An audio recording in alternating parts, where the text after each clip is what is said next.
This is the final chapter of the Ineos Grenadier. After the next few days, I will give my final verdict on this vehicle. My final run with Skippy the Grenadier before I hand the keys back. And so far, the Ineos Grenadier is a far more capable vehicle when it comes to this type of four-wheel driving. we've covered some serious kilometres of corrugated gravel, crossed the same river 6 times and back again, then rambled our way over countless rocky ridges in the dark to wind up here. You will not believe where we woke up. So we left Calcan Pool last night because of the mozzies, had a nice swim in a water crossing, and then drove all night. We are inside the meteorite impact zone. We woke up in Hickman's crater. All around is the rim of the impact zone. Now that is pretty epic. It's 260 meters wide and it was created by a iron nickel rock, I think it's called. By the time it hit the earth, it was 10 to 15 meters. That's pretty special. Got the fire going early this morning because we're going to make some, well, what people know as scones. We're going to call them Johnny cakes because they're savoury. Scones are usually sweet. We're just going to go 3 cups of flour, a beer, doesn't matter if it's alcoholic or non-alcoholic, it's going to evaporate all the alcohol anyway. This will give it a savoury flavour. Gently mixing it, salami, black olives, jalapenos of course. I don't know how the quince paste is going to go in this. This thing's dense as. Maybe it was a Johnny cake that created this crater. In we go. I'm getting a little bit distracted this morning from my Johnny cakes. These are what's called mulla mulla. And these are peas. These are peas. Now when it comes to bush tucker, peas are one of the things you need to stay away from in Australia. From all the poison indicators about plants, peas are right up there. Unless they're snow peas from your local market garden, do not eat them. With leaves that are opposing like this, identical on both sides, that's another indicator that it could be poisonous. Just don't eat anything you're not sure about. Better get back to them Johnny cakes. Oh yes. So we'll wrap this up. We'll have it later. Let's get out of here. We're packed and ready to go. Fire's been put out. We're on our way to the top of Hickman Crater.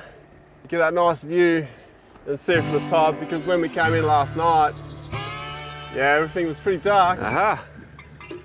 Visitor logbook 2024. Ah, the first of the first.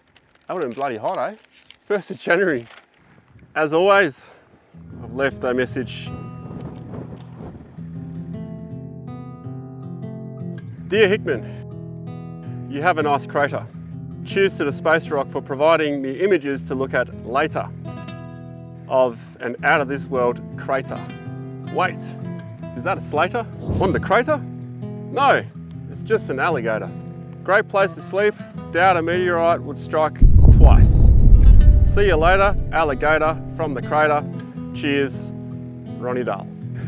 with Hickman Crater seen and done, we're on the way to one of my all-time favourite campsites, Running Waters. And along the way, you get to see what you missed last night. To be fair, we didn't see it either, but we sure as hell felt it.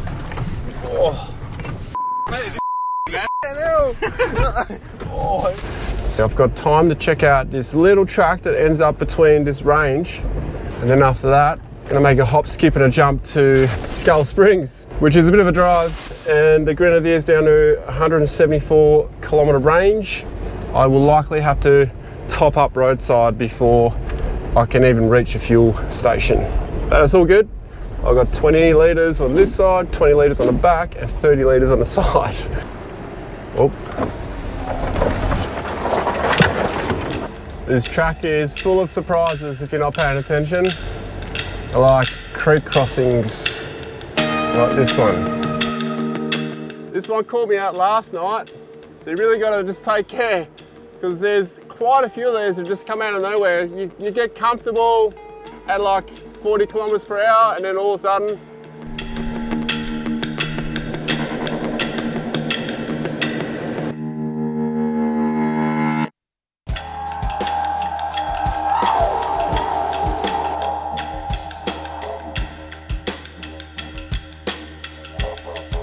hard to deny, this is a fantastic four-wheel drive, built for off-road. Once this project is finished, I'm definitely gonna miss it. So I pull up in this little riverbed. It's a nice little area. I sit in the shade, and it's time for Johnny bread. Now this track, it just seems to continue forever. So this is as far as we're gonna go in. And just gonna make a quick coffee and tea for the boys. And we'll have this Johnny bread as well. There we go. It's like a rock. It's very dense. I'm not sure how good this is gonna be. Surprisingly good. It looks really terrible. You guys want to try some? It's hearty. It'll stick to your ribs. Skimping on the I can't even get up. The frothy beer I poured in wasn't very frothy, and it's supposed to be self-raising flour, but what is actually better, because I normally do the sweet ones, you put in like red creamy soda or Coca-Cola or Pepsi, something with lots of sugar as well. It's the gas in the drink that makes it fluffy and nice, but we just didn't get that result with this. And check out these rocks the boys found, and stumble upon some ochre. Look at my fingers, it comes off like, just like that. I'll show you in a rock. It's like chalk. We also found this rock. If you remember the pantry, I've completely changed the way I use it. Kind of just putting all the stuff in here that I use frequently. Paper towel, billy can, just anything to get hold of real quick. I just found it more useful to use it for that rather than having all this stuff just bang around in the car or have it dedicated to a pantry. Because if I want to have a dedicated pantry, you put stuff in there you never use. Can you hear it? That's another slight negative I've found in the Pilbara, because it's so much hotter, the fans are running a lot more, so it's quite a noisy vehicle when the fans are going. Let's hit the Frog and Toad. We've got places to be and waterholes to see. What is it saying? It was trying to tell me that I hadn't shut my door properly. So even though I've driven this vehicle for 8,000 Ks so far, there's still some things about it that I only just experiencing. As we crept out of the valleys, the slow rocky track gave way to a faster, red sandy track, which came with a lot of corrugations. Handling on this type of terrain, absolutely amazing. Now something you don't see every day, and we completely missed it last night. It's like a sea of termite mounds out here. There's so many.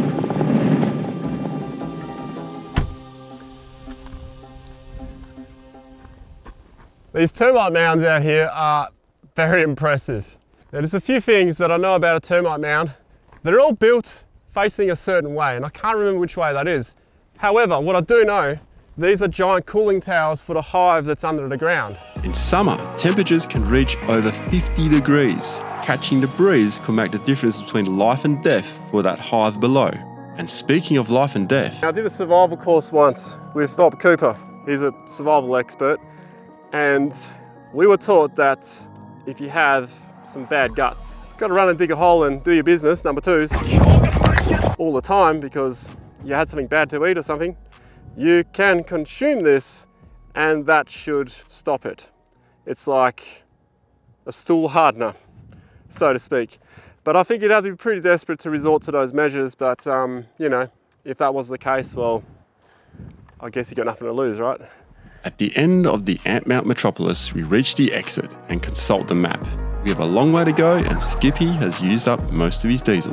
So unfortunately with the Grenadier, the fuel thing, that's the biggest peeve I have with this vehicle. This is something you probably haven't seen yet. This ladder has actually been changed. The factory ladder that comes with the Grenadier sits like this the whole way down. So this is by Latec, which is a German company. 20 litres of fuel, ladder's still there. This Dahl is actually rated at 100 kilos. This makes sense. You might think I'm refueling so I can reach the next destination. That's not the case. I'm refueling so I can reach the next service station to refuel all my tanks, as the supply I'm carrying won't be enough. This means backtracking south before I can head north. Fuel range out here is important, and unfortunately not a strong point with the Grenadier.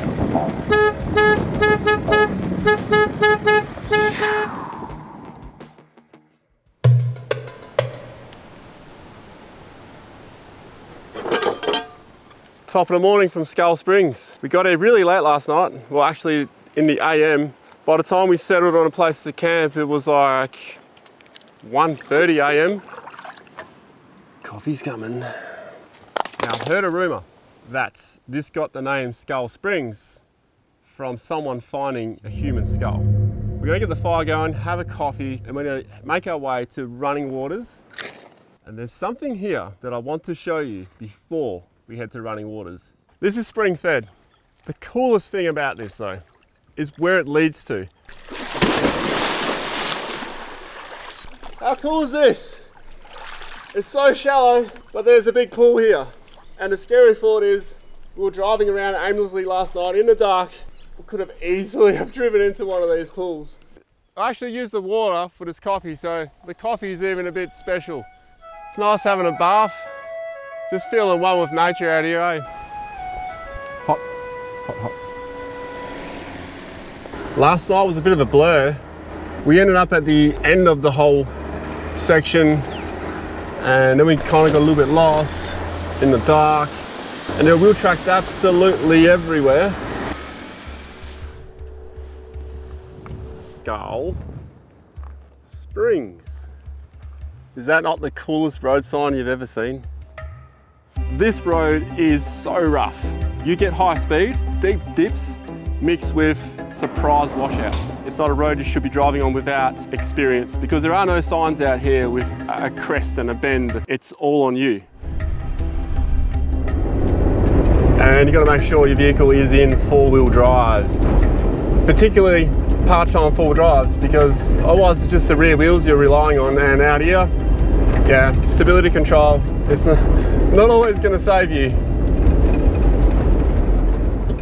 You spotted a monitor lizard. This guy is about just shy of a metre, I reckon. Pretty chill dude. He's not too worried about us, probably because he doesn't have much human contact. Look out for these fellas on the road, because they will tend to sunbake and heat up on the road because they are cold-blooded. This one here, I nearly ran him over. You likely already know how the Grenadier handles corrugations, but I've yet to reveal how it handles after 200 kilometres or more. The shocks do get hot though, I find, compared to the 76. Now the 76 has upgraded shocks, so you could essentially nearly burn your hand on these after a really rugged corrugated section for 100 k's or so. It'd be interesting to know what the stock Toyota shocks, how they would behave compared to the stock Ineos shocks. I recognise this place. It's the entrance to Running Waters. So driving into Running Waters is a little fun technical track. It's not too bad, but it's good fun. It's a nice fun track. I've reached a slower and slightly technical part of the track.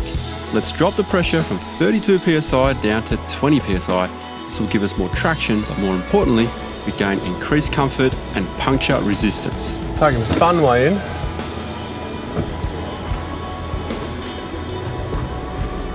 Back wheel going down. All right. So with this kind of stuff, it's just so gentle, so controlled. Right in front of me, I've got two ruts, and I reckon if I put the wheels in the ruts, that side's gonna be out of the ruts. I wonder how many other vehicles are as wide as the Ineos. Entering the tree canopy. There's a bit of moisture there. Oof, that stinks. Camping at Running Waters is very limited. There are two really good spots. The rest are quite a distance from the water. Almost at the main open bit. It's like a moonscape. So I've been here before where all this would have been underwater. I actually forgot how fun this track is. Less challenging though, it's when it's dry, and when I say less challenging, it's easier to find or to see where you need to go. Because when it's wet, you can't see the bottom, so you don't really know where the holes are and everything. And you get all these little surprises when you're driving through. The look on my face says it all. So it looks like there's a few people that have pinched up camp over there. We have to go to the right. There's not a lot of room at Running Waters. Fingers crossed we get the other spot. Are you kidding me?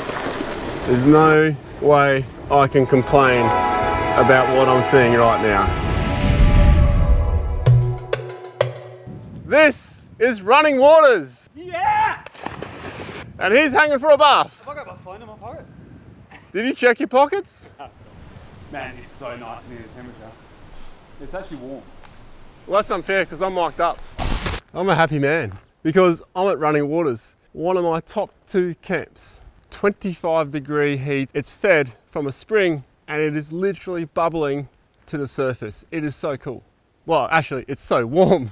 Look, I just can't wait to jump in. Fire, chairs, water, then food.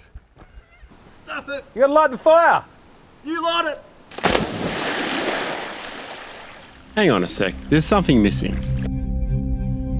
It's not the fire, it's not the chair. I know. It's the conclusion.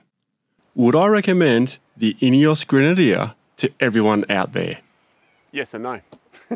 There's a lot to process, a lot to unpack. 10,000 kilometres. Let's revisit this another time. It's time to get ready for the Gun Barrel Highway in the 76 series. I hope you enjoyed the East Pilbara. I encourage you guys to get out there and check it out. See you next time.